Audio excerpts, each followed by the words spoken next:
Hey y'all, it's your favorite nigga reader back with another story time. Don't forget to like, comment, subscribe, so you catch these buttons, turn on that post notification so that you get notified every time this boogie post child. Yeah, that's a mouthful. Comic slices, booty buds, a whole nother story. Speaking of story times, let's go ahead and get into this one.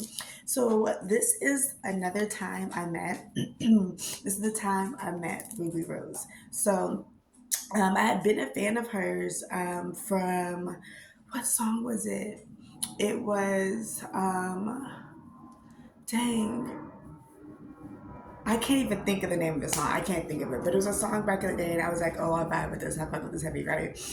And I actually had a client of mine who, a few years later, so after I had met DDG, like a few years later, I ended up like at this particular gym. I was already kind of training there a little bit, but like I wasn't like fully doing in person training.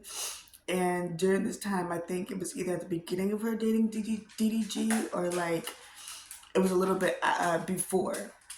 I was training this client of mine named Sarah, and Sarah's dude actually was, she talks about this now, so it's not a secret. I never said anything before because I didn't know if like it was a thing, but she talks about this how she has writers that write for her. So one of my clients' boyfriend at the time wrote for her. There was this one song, actually one of my favorite songs. I just can't think of the name of it right now. And he helped her write that song. And then it was like, oh, okay, well, and here's the thing, like when it comes to like recording, like you can. Sorry, my throat is a little. Because y'all know I told y'all how, with everything that happened in the restaurant, the hospital, if I talk a lot, then here, but I'm trying to like push through and give you guys content, so I'm trying here. She, who was I saying? Oh my gosh, hold on. Well, sometimes, like when you're in the studio, you may have to re-record things a few times, and like it was told to me like how she re-recorded that one song like maybe like about 10 times. And there's nothing wrong with that at all. But at the time, I didn't know that she had writers, and I didn't know that was a thing. So I was like, wait, what?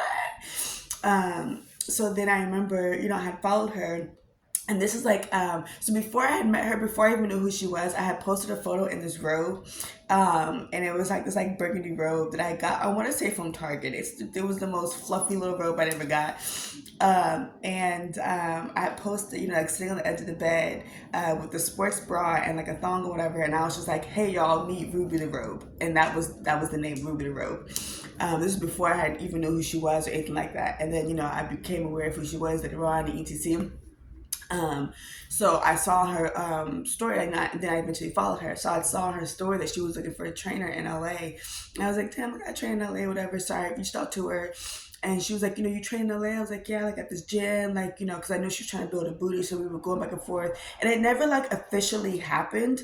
And she don't even, then she ended up like leaving this state or whatever. But we did talk about it, and I was like low key going to be excited because I was like, okay, like outside of just like being professional, I'm like I actually listen to her music, so that was really cool and really a vibe.